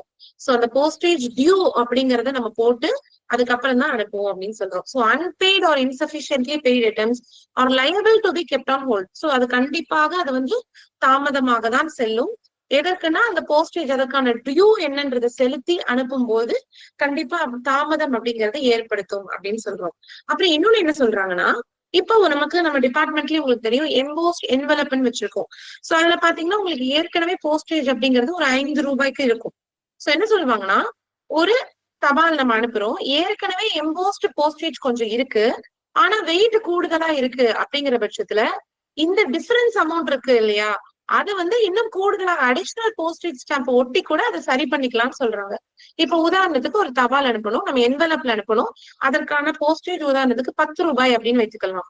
ஏற்கனவே அந்த என்வலப்ல 5 ரூபாய்க்கான போஸ்டேஜ் இருக்கு, இன்னும் 5 ரூபாய் பே பண்ணணும். அந்த கூடுதலான அந்த டிஃபரன்ஸ் அந்த டிஃபரன்ஸ் இருக்கு இல்லைங்களா, அதை வந்து அடிஷனலா மேற்கொண்டு போஸ்டேஜ் ஸ்டாம்பை கட்டி அதை ஈடு செஞ்சுக்கலாம் அப்படின்னு சொல்றாங்க. சோ இது நார்மல் தான். சோ ஒரு அன்அக்கௌண்டபிள் அன்பெய்ட் ஐட்டம் அப்படிங்கிறது ஹோல்டு பண்ணி அதற்கான போஸ்டேஜ் டியூ எல்லாத்தையும் போட்டுதான் அனுப்பும். கண்டிப்பாக டிடென்ஷன் தாமதத்திற்கு உட்படுத்தப்படும் அப்படின்னு சொல்றதா ரெகுலேஷன் நம்பர் 6. ஓகேங்களா. அடுத்து நம்ம ரெகுலேஷன் நம்பர் 7 அப்படிங்கிறது என்னன்னு பாத்தீங்கன்னா, postage and chargeable sums not deemed to be prepaid. அதாவது எந்தெந்த மாதிரி போஸ்டேஜ் வந்து இருந்தால், எந்தெந்த மாதிரி போஸ்டேஜ்ல குறியீடுகள் ஏதாவது இருந்தால் அது வந்து போஸ்டேஜாக ஏற்புடையது அல்ல, எதெல்லாம் ஏத்துக்க முடியாது, நம்மளால அக்செப்ட் பண்ணிக்க முடியாது அப்படின்னு சொல்றாங்க. So postage shall not deem to be prepaid. எந்தெந்த மாதிரி ஒரு போஸ்டேஜ் தபால் தலைகள் அப்படிங்கிறது இருந்தா அது போஸ்டேஜாக கருதப்பட மாட்டாது அப்படின்னா, எந்த ஒரு ஸ்டாம்ப்ல ஓகேங்களா, அதாவது எந்த ஒரு தபால்லையுமே அதற்கு உண்டான போஸ்டேஜ் ஸ்டாம்போ அல்லது பிராங்க் செய்யப்பட்ட அதற்கான இம்ப்ரெஷனோ அல்லது நம்ம பாயிண்ட் ஆஃப் சேல்ல புக் பண்ணக்கூடிய ரசீது இல்லையோ, அதெல்லாம் அந்த தபால்ல அது வந்து போஸ்டேஜே இல்ல அப்படின்றத நம்ம எடுத்துக்கலாம்னு சொல்றாங்க. சோ இந்த மாதிரி ஒரு தபால்ல ஒன்னா ஸ்டாம்ப் இருக்கணும், அல்லது பிராங்கிங் இம்ப்ரெஷன் இருக்கணும், அல்லது நம்ம பாயிண்ட் ஆஃப் சேலுடைய ரசீது இருக்கணும். அப்படி இல்லைன்னா அது போஸ்டேஜாக கருதப்பட மாட்டாது. அதே மாதிரி எந்த ஒரு ஸ்டாம்ப் வந்து டீஃபேஸ் ஆயிருக்கோ, ஏற்கனவே பயன்படுத்தப்பட்டிருக்கோ, அல்லது ஆப்டிலரேட்டட் அப்படின்னு சொல்றாங்க, அதாவது அழிக்கப்பட்டிருக்கோ அல்லது கிழிஞ்சிருக்கோ இல்ல கட் இருக்கோ இல்ல அது பர்ஃபெக்டா இல்லாம ஒரு இம்பர்ஃபெக்டான சரியான முறையில் இல்லையோ, அது எல்லாமே போஸ்டேஜ் என்று கருதப்பட மாட்டாது. அதே மாதிரி எந்த ஒரு எழுத்தோ ஒரு லெட்டரோ ஒரு ஃபிகரோ நம்மளுடைய டைரக்டர் ஜெனரல் அங்கீகரிக்காத வேற எந்த ஒரு வார்த்தை எழுத்து ஃபிகர் டிசைன் இது எது போஸ்டேஜ் மேல இருந்தாலும் அது போஸ்டேஜாக கருதப்பட மாட்டாது. அதே மாதிரி எந்த ஒரு ஸ்டாம்ப் கட் பண்ணிருக்கோ அல்லது எம்போஸ்ட் என்வலப்ல இருந்து கட் பண்ணியோ போஸ்ட் கார்டு இந்த மாதிரி இருக்கக்கூடிய அதுல இருக்கக்கூடிய தபால் அந்த எம்போஸ் அதுலயே பிரிண்ட் பண்ணப்பட்டதை தனியா கட் பண்ணி எடுத்து இன்னொரு தபால்ல ஒட்டினாலும் அதையும் போஸ்டேஜாக ஏற்றுக்கொள்ளப்பட மாட்டாது. சரி, மறுபடியும் சொல்றேன், எதெல்லாம் போஸ்டேஜ் கிடையாது, கண்டிப்பா அதுல ஸ்டாம்போ பிராங்கிங்கோ அல்லது ரசீதோ இருக்கணும். அந்த ஸ்டாம்ப் வந்து டீஃபேஸ் பண்ணிருக்க கூடாது, கிழிச்சிருக்க கூடாது, கட்டாயிருக்க கூடாது, அப்புறம் எந்த ஒரு குறியீடுகளோ இருக்கக்கூடாது, அப்புறம் எம்போஸ்ட் என்வலப் அல்லது போஸ்ட் கார்ட்ல இருந்து கட் பண்ணி இன்னொரு தபால்ல ஒட்டிருக்க கூடாது. சோ இந்த மாதிரி எது இருந்தாலும் அதை ஒரு நம்ம போஸ்டேஜா நம்ம வந்து எடுத்துக்கக்குள்ள பட மாட்டேங்குது. சோ இதுக்கு நான் ஏற்கனவே சொன்ன மாதிரி ஒரு சில எக்ஸெப்ஷன்ஸ் இருக்கு அப்படின்னு சொன்னேன். அந்த எக்ஸெப்ஷன்ஸ் என்ன சொல்றாங்கன்னா, இப்ப ஸ்டாம்ப்ல எந்த ஒரு மார்க்கும் இருக்க கூடாதுன்னு சொன்னோம். ஆனா உங்களுக்கு தெரியும் நம்ம ஸ்டாம்ப்ல பொறுத்த வரைக்கும் பெர்ஃபரேட்டட் மார்க் இருக்கும். அது எதுக்கு அப்படின்னு பாத்தீங்கன்னா, உங்களுக்கு ஒரு ஸ்டாம்பும் இன்னொரு ஸ்டாம்பும் ஈஸியா கிழிக்கிறதுக்காக உங்களுக்கு என்ன இருக்கும், சின்ன சின்ன மைன்யூட் ஹோல்ஸ் இருக்கும் பாத்திருக்கீங்களா ஒரு ஸ்டாம்ப் ஷீட்ல இல்லையா, அந்த பெர்ஃபரேட்டட் ஹோல்ஸ் இருக்குங்க இல்லைங்களா, அது வந்து மார்க்னு எடுத்துக்கூடாது. அது நம்ம டிபார்ட்மெண்ட்டே ஐடென்டிஃபை பண்ணி நமக்காக ஸ்டாம்ப் ஈஸியா கிழிக்கிறதுக்காக கொடுத்துருக்கக்கூடிய ஒரு பெர்ஃபரேஷன், அதாவது அதுல இருக்கக்கூடிய ஒரு குறி ஓகேங்களா அது. சோ அந்த மாதிரி இருக்கிறது வந்து நம்ம வந்து இது வந்து ஸ்டாம்ப் இல்ல அப்படின்னு நம்ம ஏத்துக்க வேண்டாம். சோ அது வந்து அக்செப்டட்னு சொல்றாங்க. அதே மாதிரி புக் நவ் பே லேட்டர் ஐட்டம்ஸ்ல நமக்கு ரசீதும் இருக்காது, பிராங்கிங் பெருசா இருக்காது, அந்த மாதிரி தபால் இருந்தாலும் அதை அக்செப்ட் பண்ணிக்கலாம் அப்படின்னு சொல்றாங்க. ஓகேவா. சோ நம்மளுடைய அட்மினிஸ்ட்ரேட்டிவ் கைட்லைன், அதாவது நம்மளுடைய வழிகாட்டுதல் இல்லாம அதற்கு இல்லாம மாறாக வேற எந்த மாதிரி இருந்தாலும் அது வந்து போஸ்டேஜ் அப்படின்றது ஏற்றுக்கொள்ளப்பட மாட்டாது அப்படின்னு சொல்றதுதான் இந்த ரெகுலேஷன் நம்பர் 7. சோ ரொம்ப டிஃபரன்ஸ் இருக்காது. இதெல்லாம் நம்ம ஆல்ரெடி பிஓ கைட்ல பார்த்துதான் இருக்கும். கொஞ்சம் கொஞ்சம் சேஞ்சஸ் நான் இப்ப சொல்ல ஒரு சிலது முக்கியமான சேஞ்சஸ். பிசினஸ் ஹவர்ஸ் அப்படிங்கிறது எவ்வளவு ஒரு முக்கியமான சேஞ்ச். சாட்டர்டேஸ்ல இனி ரெஸ்ட்ரிக்டட் பிசினஸ் ஹவர்ஸ் அப்படிங்கறது இனி கிடையாது. சோ இந்த மாதிரி பழசு படிச்சிருப்பீங்க, அதனோட கொஞ்சம் கோரிலேட் பண்ணி இதையும் நீங்க மேட்ச் பண்ணி பாத்துக்கிட்டீங்க அப்படின்னா உங்களுக்கு ஈஸியா இருக்கும். ஓகேவா? சோ நான் அதனாலதான் பொறுமையா ஒரு ஒன்னா தான் நம்ம பார்க்க போறோம். ஓகே, சோ அடுத்தது நம்ம பார்க்க போறது என்னன்னு பாத்தீங்கன்னா கிளாஸ் நம்பர் நம்மளோட பிஓ ரெகுலேஷன் நம்பர் 8. சோ இது என்னன்னா supply of postage stamps. So postage ஸ்டாம்ப்ஸோட சப்ளை அப்படின்றத பாக்குறதுக்கு முன்னாடி நம்ம ஸ்டாம்ப் பத்தின ஒரு சின்ன இன்ட்ரோடக்ஷன் மட்டும் சும்மா பாத்துக்கலாம். சோ உங்களுக்கு நமக்கு தெரிஞ்சதுதான். போஸ்டேஜ் ஸ்டாம்ப் அப்படின்னா அது 2 வகையா பிரிக்கலாம். ஒண்ணு டெஃபினிட்டிவ் ஸ்டாம்ப் அப்படின்னு சொல்லுவோம், இன்னொன்னு நம்ம கமமரேட்டிவ் ஸ்டாம்ப் அப்படின்னு சொல்லுவோம். டெஃபினிட்டிவ் ஸ்டாம்ப் அப்படிங்கிறது என்னன்னா நம்ம அன்றாடம் நம்ம தபால்களுக்காக பயன்படுத்தக்கூடிய ஸ்டாம்ப்ஸ். இன்னைக்கு நம்ம அலுவலகங்கள்ல பார்க்கக்கூடிய நம்ம அன்றாடம் தபால்கள்ல ஒட்டி பார்க்கக்கூடிய அனைத்து ஸ்டாம்புமே நம்ம டெஃபினிட்டிவ் ஸ்டாம்ப் அப்படின்னு சொல்லுவோம். சோ இது என்னன்னா எத்தனை தடவை வேணா ரீபிரிண்ட் பண்ணுவாங்க. நம்ம போஸ்டேஜ் நம்ம இந்த ஸ்டாம்ப்ஸ் எல்லாம் பாத்தீங்கன்னா நம்மளோட பிரஸ்ல நமக்கு தேவைக்கு ஏற்ப டிமாண்டுக்கு ஏற்ப எத்தனை முறை வேண்டுமானாலும் இந்த போஸ்டேஜ்களை அச்சடித்துக் கொள்ளலாம். அடுத்தது நான் 2வது முறையா சொன்னதான் நம்மளுடைய கமமரேட்டிவ் ஸ்டாம்ப். சோ அதாவது இது நினைவு தபால் தலை அப்படின்னு சொல்லலாம். சோ இது என்னன்னா ஏதோ ஒரு ஒரு ஒரு ஈவெண்ட், ஒரு நிகழ்வையோ இல்ல ஒரு குறிப்பிட்ட ஒரு நபரையோ அவர்களை பறைசாற்றும் விதமாக, அவர்களோட ஞாபகமாக, அவர்களுடைய மெமரியாக நம்ம இஷ்யூ பண்ணக்கூடிய இல்ல ஒரு தீம் பேஸ்டா நம்ம ஸ்பெஷலா இஷ்யூ பண்ணக்கூடிய ஒரு ஸ்டாம்புக்கு பேர் தான் கமமரேட்டிவ் ஸ்டாம்ப் அப்படின்னு சொல்லுவோம். சோ இந்த கமமரேட்டிவ் ஸ்டாம்ப்ல என்னன்னா ரொம்ப லிமிட்டடா தான் நம்ம அச்சிடுவோம். இந்த மாதிரி ஒரு தீம் பேஸ்ட் ஒரு ஸ்டாம்பை ஒரு குறிப்பிட்ட அளவுன்னு அச்சடிச்சுட்டாங்கன்னா அதை ரீபிரிண்ட் செய்யப்பட மாட்டாது. அந்த லிமிடெட் ஸ்டாம்ப்ஸை மட்டும்தான் நம்ம எல்லாரும் பயன்படுத்தி கொள்ளணும். சோ பொதுவா நம்ம அன்றாடம் நம்ம பாக்குற ஸ்டாம்ப் டெஃபினிட்டிவ் ஸ்டாம்ப் அப்படின்னு வச்சுக்கோங்க. சோ ஆனா ரொம்ப ஸ்பெஷலா இந்த மாதிரி வெளியிடக்கூடியது கமமரேட்டிவ் ஸ்டாம்ப். சோ இது மட்டும் ஞாபகம் வச்சுக்கோங்க. இப்போ இந்த சப்ளை ஆஃப் போஸ்டேஜ் ஸ்டாம்ப் இந்த மாதிரி வெளியிடக்கூடிய இந்த ஸ்டாம்பை எப்படி ஒரு அலுவலகத்திற்கு நமக்கு சப்ளை பண்ணணும், அதை எப்படி நம்ம பாதுகாக்கணும், எந்த மாதிரி அதை விற்கணும், சேல் பண்ணணும் அப்படின்றதுதான் இந்த ரெகுலேஷன் நம்பர் 8ல சொல்லுவாங்க. இதற்கான வழிகாட்டுதல் ஆபரேஷனல் கைட்லைன்ஸ் என்னன்றதையும் சொல்றாங்க. சோ முதல்ல என்ன சொல்றாங்கன்னா நோட்டிபிகேஷன். ஒரு தபால் தலை ஒரு போஸ்டேஜ் ஸ்டாம்ப் அப்படிங்கிறது வெளியிடுது அப்படின்னா அதற்கான ஒரு நோட்டிபிகேஷன் அப்படிங்கிறது வெளியிடணும் அப்படின்னு சொல்றாங்க. ஓகேங்களா? ஒரு அறிவிப்பு என்ன அப்படின்னா டைரக்டரேட் என்ன பண்ணும், இந்த மாதிரி ஒரு ஸ்டாம்பை நாங்க இஷ்யூ பண்ண போறோம். நான் சொல்றது இந்த கமமரேட்டிவ் தான் இருக்கும். டெஃபினிட்டிவ் ஸ்டாம்புக்குலாம் நோட்டிபிகேஷன் எதுவும் கொடுக்கணும்ன்ற அவசியம் கிடையாது. அதை நம்ம அன்றாடம் பயன்படுத்துதான். சோ இந்த மாதிரி ஒரு தபால் தலை வெளியிட போகுது அப்படின்றதனுடைய அந்த அறிவிக்கை அதை நோட்டிபிகேஷன் டைரக்டரேட் நம்மளுடைய இயக்குநரகம் வெல் இன் அட்வான்ஸ் எல்லாருக்கும், எல்லா சர்க்கிள் மற்றும் ரீஜனல் ஹெட்டுக்கும், எல்லா பிலாட்லி பியூரோவுக்கும் இதற்கான தகவல்களை முன்கூட்டியே ஒரு அறிக்கை மூலியமாக தெரிவிக்கணும் அப்படின்னு சொல்றாங்க. இந்த சர்க்குலர்ல இந்த ஸ்டாம்ப் பத்தினே ஒரு முழு விவரம், அதனுடைய ஈவன் டெக்னிக்கல் டேட்டா கூட, அது எந்த மாதிரி டெக்னிக்ஸ் எல்லாம் பயன்படுத்தி பிரிண்ட் பண்ணிருக்கோன்ற முதற்கொண்டு ஒரு முழு இன்ஃபர்மேஷன், அதை பத்தின ஒரு கம்ப்ளீட் இன்ஃபர்மேஷன் அப்படின்னு கொடுக்கணும்னு சொல்லுவாங்க. So head of the circle in turn நம்மளுடைய சீஃப் போஸ்ட் மாஸ்டர் ஜெனரல் இவங்க என்ன பண்ணணும்னா எல்லா கவுண்டர் பிலாட்லி பியூரோ அண்ட் இதற்கான அங்கீகரிக்கப்பட்ட அலுவலகங்கள்ல இதை பத்தின இன்ஃபர்மேஷனை கொடுத்து சோ இந்த மாதிரி ஒரு கமமரேட்டிவ் ஸ்டாம்ப் நமக்கு வெளியிட போகுதுன்னு மேற்கொண்டு இந்த அறிவிக்கையை பாஸ் பண்ணணும் அப்படின்னு சொல்றாங்க. சோ நான் மறுபடியும் சொல்றேன், ஒரு ஸ்பெஷல் ஸ்டாம்ப் ரிலீஸ் ஆக போகுதுன்னா அதற்குன்னு ஒரு நோட்டிபிகேஷன் இஷ்யூ பண்ணணும், ஒரு சர்க்குலர் கொடுக்கணும், அதுல இதை பத்தின முழு விவரம் இருக்கணும். சர்க்கிள் ஹெட் என்ன பண்ணுவாரு, இன்டர்ன் அவருக்கு கீழே இருக்கக்கூடிய இந்த பிலாட்லி பியூரோ, கவுண்டர் இந்த மாதிரி ஸ்டாம்ப் விற்கிறதுக்குன்னு அங்கீகரிக்கப்பட்ட அலுவலகங்களுக்கு இதை பத்தின இன்ஃபர்மேஷன் அவர் பாஸ் பண்ணுவாரு. சோ இதுதான் உங்களுக்கு நோட்டிபிகேஷன் சொல்றோம். அடுத்தது இந்த மாதிரி ஒரு ஸ்டாம்ப் ரிலீஸ் ஆகுது அப்படின்னு அதை பத்தின பப்ளிசிட்டி. சோ இந்த மாதிரி ஒரு சர்க்குலர் விட்டு உடனே நம்ம போஸ்ட் மாஸ்டர் நம்மள என்ன பண்ணுவாங்க அப்படின்னா சோ இந்த சர்க்குலருடைய காப்பியை நோட்டீஸ் போர்ட்ல போட்டு எவ்வளவு முடியுமோ அந்த அளவுக்கு அதற்கு உண்டான ஒரு வைட் பப்ளிசிட்டி, சோ எல்லாருக்கும் தெரியும் வகையில இந்த மாதிரி ஒரு ஸ்டாம்ப் வரப்போகுது நம்ம தெரிவிக்கணும். சோ இன்க்ளூடிங் பிரஸ், மீடியா இந்த மாதிரி கூட நம்ம பப்ளிசைஸ் பண்ணணும் அப்படின்னு சொல்றாங்க ஒரு கமமரேட்டிவ் ஸ்டாம்ப். அடுத்தது ரெசிப்ட் ஆஃப் ஸ்டாம்ப்ஸ். இந்த ஸ்டாம்ப் நமக்கு எப்படி வரும், அதை எப்படி வாங்கிக்கிட்டு எந்த மாதிரி ரெக்கார்ட் மெயின்டைன் பண்ணும் அப்படின்னு சொல்றாங்க. சோ ஸ்டாம்ப்ஸ் வந்த உடனே நமக்கு இப்பயே தெரியும், நம்ம எல்லாருக்குமே நம்மளோட இந்த சாப் அப்படின்னு சொல்லக்கூடிய நமக்கு இப்ப சாப்ல தான் நம்ம கோர் சிஸ்டம் சிஎஸ்ஐல தான் எல்லாமே நமக்கு ஆன்லைன்ல நமக்கு வரும். எல்லா விதமான ஸ்டாக்குமே. ஆனா அவங்க என்ன சொல்றாங்கன்னா ஸ்டாம்ப் தவிர்த்து பிசிக்கலான ரெக்கார்ட்ஸ் மற்றும் ரெஜிஸ்டர்ஸ்லயும் இந்த மாதிரி பிளாட்லி பத்தின இந்த ஸ்டாம்ப்ஸ்னுடைய ரெசிப்ட் இதை பத்தின நம்மளுடைய சப்ளை என்னன்றது எல்லாம் குறிச்சு ரெஜிஸ்டர்ல வந்து மெயின்டைன் பண்ணி வச்சுக்கணும் அப்படின்னு சொல்றாங்க.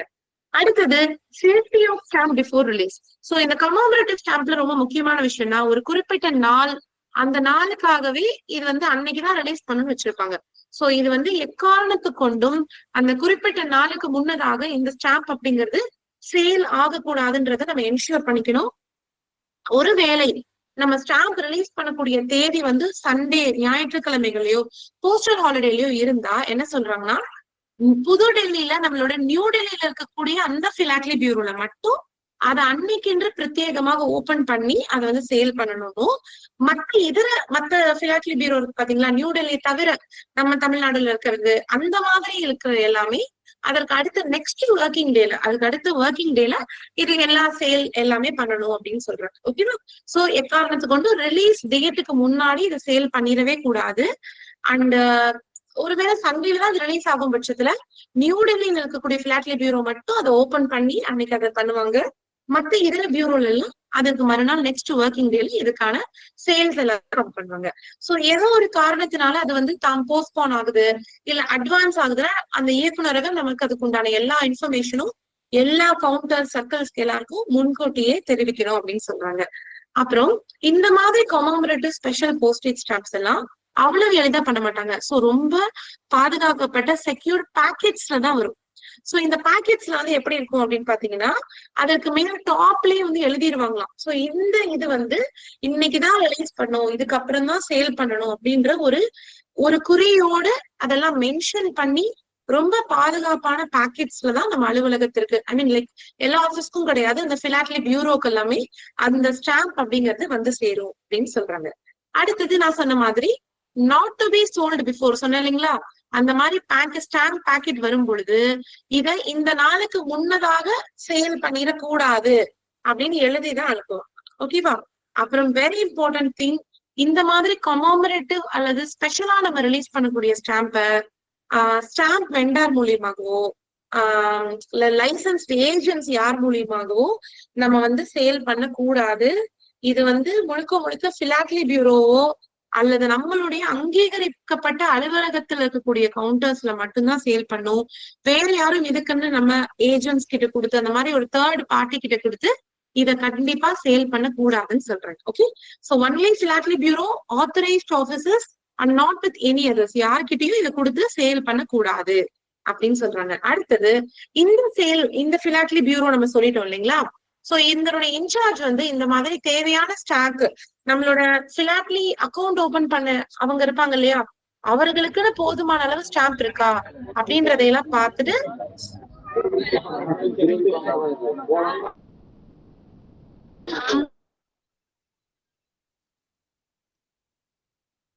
ஒரு சின்ன ரெக்வஸ்ட், கொஞ்சம் மைக் மட்டும் ஆன் பண்ணாதீங்க, முடிச்சுட்டு கூட நம்ம டவுட் கிளாரிஃபை பண்ணிக்கலாம். சோ என்ன பண்ணணும்னா அந்த பிலாட்லி பியூரோனுடைய இன்சார்ஜ் வந்து போதுமான நமக்கு ஸ்டாம்ப்ஸ்ன்றது கையிருப்பு இருக்கா, நம்ம கிட்ட பிலாட்லி அக்கௌண்ட் வச்சிருக்கக்கூடிய எல்லாருக்கும் இதை சப்ளை பண்ண முடியுமான்றதை பார்த்து அந்த ரெக்குவயர்மெண்ட்டுக்கு தகுந்த மாதிரி ஸ்டாம்ப் வந்து வாங்கி வச்சுக்கணும் அப்படின்னு சொல்றாங்க. சோ அதுக்கப்புறம் இது என்ன சொல்றாங்கன்னா இந்த பிலாட்லி பியூரோவோ இந்த கவுண்டரோ எவ்வளவு நாள் சேல் பண்ணுவாங்க அப்படின்னா என்னைக்கு இஷ்யூ பண்ணிருக்கோ, எந்த மந்த் ஆஃப் இஷ்யூ, இப்ப உதாரணத்துக்கு இப்ப மே மாசம் இஷ்யூ பண்ணிருக்குன்னா இந்த இஷ்யூ மந்த்ல இருந்து 12 மாசம் பீரியடுக்குள்ள மட்டும்தான் இதை சேல் பண்ணணும்னு சொல்றாங்க, அல்லது சப்ளை இருக்கிற வரைக்கும். சம்டைம்ஸ் அதுக்குள்ள முடிஞ்சு போயிடும். சோ அதிகபட்சம் இஷ்யூ மந்த் வந்து 12 மாசம் வரைக்கும் தான் இதை சேல் பண்ணணும்னு சொல்றாங்க. ஓகேவா? ஒரு பிலாட்லி, சோ நோட் பண்ணிக்கோங்க, பிலாட்லி பியூரோ கவுண்டரோ இந்த ஸ்டாம்ப்ஸ எந்த இஷ்யூ எந்த மாதத்துல வெளியிட்டாங்களோ அதுல இருந்து 12 மாசம் பண்ணணும், அல்லது சப்ளை இருக்கிற வரைக்கும் பண்ணலான்றாங்க. சரி, இப்போ போதுமான அளவுக்கு நம்ம எக்ஸ்பெக்ட் பண்ண அளவுக்கு இந்த ஸ்டாம்ப்ஸ் எல்லாம் விக்கல, நிறைய சேல் பண்ணாம இருக்கு, அதை என்ன பண்ணலாம்னு சொல்றாங்கன்னா 6 மாசம் ஒரு ஸ்டாம்ப் அப்படிங்கறத வெளியிட்டு 6 மாசம் ஆச்சு, அதுக்கப்புறம் போதுமான சேல்ஸ் இல்லை அப்படின்னா அதை என்ன பண்றாங்கன்னா நம்மளோட நார்மல் சாதாரண ஸ்டாம்ப்ஸ் இருக்கு பாத்தீங்களா, இப்ப நம்ம பயன்படுத்தக்கூடிய ₹1, ₹2, ₹5 ஸ்டாம்ப்ஸ் அதனுடைய சேர்த்து வச்சு சாதாரண ஸ்டாம்ப் கவுண்டர் இருக்கு இல்லைங்களா, நம்மளுடைய ஸ்டாம்ப் வண்டி கவுண்டர், அதுல இந்த ஸ்டாம்பையும் சேர்த்து விற்கலாம் அப்படின்னு சொல்றாங்க. ஓகேவா? அதே மாதிரி multi colour stamps of higher denominations. ஒரு சிலதெல்லாம் இந்த மாதிரி தீம் பேஸ்ட் ஸ்டாம்ப்ஸ் எல்லாம் ரொம்ப கலர்ஃபுல்லா அந்த மாதிரி அதிக தொகை ஹையர் டினோமினேஷன், ஒரு ஸ்டாம்போட வேல்யூவே 50 ரூபாய் 100 ரூபாய் அப்படி இருக்கும். அந்த மாதிரி 6 மாசத்துக்கு மேலேயும் சேல் ஆகாம இருக்கிறத ஸ்பீட் போஸ்ட் பார்சல் ரெஜிஸ்ட்ரேஷன் கவுண்டர்ல கொடுத்து இதையெல்லாம் சேல் பண்ணணும் அப்படின்னு சொல்றாங்க. சோ மேக்சிமம் 12 மாசம் அல்லது சப்ளை இருக்கிற வரைக்கும். சோ விற்காம போகிற பட்சத்துல 6 மாசத்துக்கு அப்புறம் நம்ம கவுண்டர்ல சொல்றாங்க. அதுவே மல்டி கலர்ஃபுல்லான ஒரு ஸ்டாம்ப், அதுவும் அதிகமான டினோமினேஷன் இருக்கும் பட்சத்துல 6 மாசத்துக்கு அப்புறம் கவுண்டர்ல கொடுத்து அதை சேல் பண்ணணும் அப்படின்னு சொல்றாங்க. ஓகேவா? அடுத்தது stock of commemorative postage stamp. இந்த மாதிரி ஸ்டாம்ப் இப்ப நம்ம என்ன சொல்லிட்டோம், எப்படி வாங்கணும், நமக்கு யாரு எங்க வரும் அப்படின்னு சொல்லிட்டோம், யாரெல்லாம் விற்கணும்னு சொல்லிட்டோம், எவ்வளவு நாளைக்கு விற்கணும் எல்லாமே சொல்லிட்டோம். சரி, இந்த கமமரேட்டிவ் ஸ்டாம்ப் எல்லாம் யாரோட பொறுப்புல இருக்கணும், எப்படி இதெல்லாம் சேஃபா வச்சுக்கணும் அப்படின்னு சொல்றதுதான் இந்த பகுதி. சோ போஸ்ட் மாஸ்டர், சோ அந்த அலுவலகத்தினுடைய போஸ்ட் மாஸ்டர் அல்லது பிலாட்லி பியூரோவா இருக்கிற பட்சத்துல அதனுடைய இன்சார்ஜ் யாரோ அவர் தான் இந்த சஃபிஷியன்ட் போதுமான ஸ்டாக் இந்த ஸ்டாம்ப் வச்சுக்கிறதுக்கு அதுக்கு உண்டான ரெஸ்பான்சிபிலிட்டி யாருக்கு, அந்த சம்பந்தப்பட்ட போஸ்ட் மாஸ்டருக்கு தான். இந்த மாதிரி ஸ்பெஷல் ஸ்டாம்ப்ஸ் எல்லாம் எங்க வைக்கணும்னு சொல்றாங்களோ, நம்ம ஆபீஸ்னுடைய சேஃப் கஸ்டடி, நமக்கு நம்மளோட சேஃப் பணம் வச்சிருக்கோம் இல்லைங்களா, அந்த நம்மளுடைய ஆபீஸ் சேஃப்ல இதை பத்திரமா வச்சுக்கணும்னு சொல்றாங்க. சோ இந்த மாதிரி ஸ்டாம்ப் எல்லாமே உட்டன் அல்லது டின் பாக்ஸ்ல நிறைய கம்பார்ட்மெண்ட் இருக்கிற மாதிரி இருக்கிற ஒரு பாக்ஸ்ல அதை போட்டு பத்திரமா நம்மளுடைய ஆபீஸ் சேஃப்ல வைக்கணும்னு சொல்றாங்க. சோ இந்த மாதிரி பாக்ஸஸ் இல்லாத அலுவலகத்துல இந்த ஸ்டாம்ப் கமமரேட்டிவ் ஸ்டாம்பை ஒரு கார்ட்போர்டு கேஸ், கார்ட்போர்ட் பாக்ஸ்லயோ அல்லது பிளாங்க் புக்ஸ், கார்ட் புக்ஸ் நம்ம ஸ்டாம்ப் ஆல்பம் மாதிரி வச்சிருப்போம் இல்லைங்களா, அந்த மாதிரி கார்ட் புக்ஸ்லயோ, சோ அந்த மாதிரி இடையில ஷீட்ஸ் வந்து செப்பரேட் பண்ணிருக்கக்கூடிய ஒரு பாதுகாப்பான புக்ஸ்ல, அந்த மாதிரி ஆல்பம்ஸ்ல இதை வந்து தெளிவா இதை வந்து சேவ் பண்ணி பாதுகாப்பா வச்சுக்கணும் அப்படின்னு சொல்றாங்க. பிகாஸ் இது ரொம்ப ஸ்பெஷல், அதனாலதான் இதுக்கு இவ்வளோ வழிகாட்டுதல் கைட்லைன்ஸ் அப்படின்றது நம்மளுடைய பியூ ஆர்டர்ல கொடுத்திருக்காங்க. அடுத்து இப்போ வந்து நம்ம என்ன பண்ணிட்டோம் அப்படின்னா ஸ்டாம்ப்ஸ் எல்லாம் சேல் பண்றோம். சேல் பண்ணலன்னா 6 மாசத்துக்கு அப்புறம் எப்படி சேல் பண்ணோம் அப்படின்றத பார்த்துட்டோம்.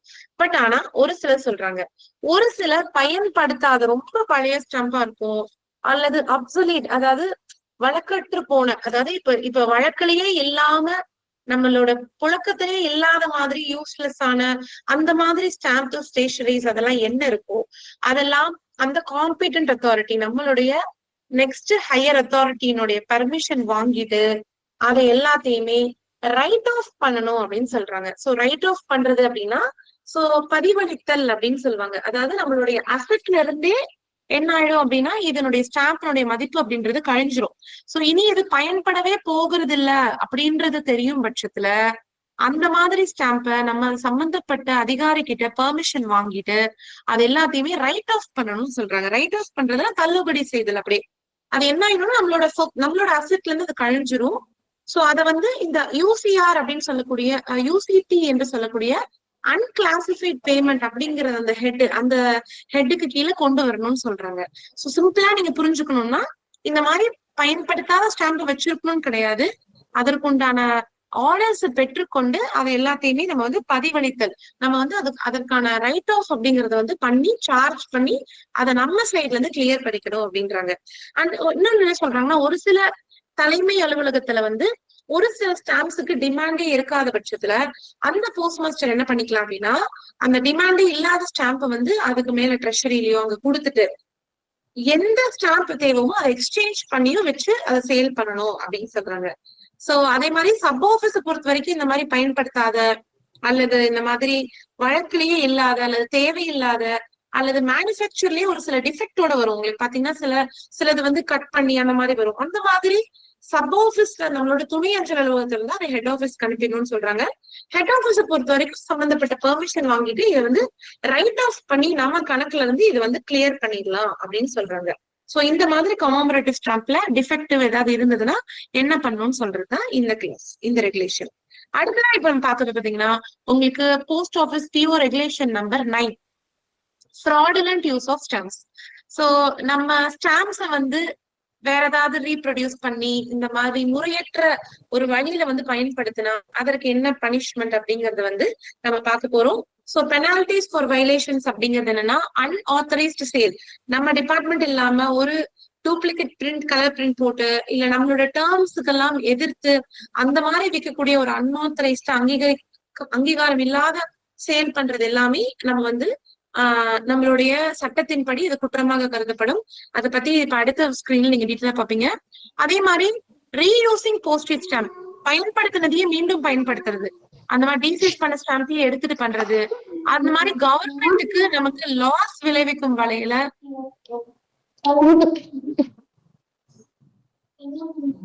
சாப்பிடு, கையை கழுவி சாப்பிடு. கலை ஏமா நடுவுல குறுக்க வரீங்க, அவங்க ஒர்க்க டிஸ்டர்ப் பண்றீங்க, பாவம். மியூட் பண்ணுங்கம்மா.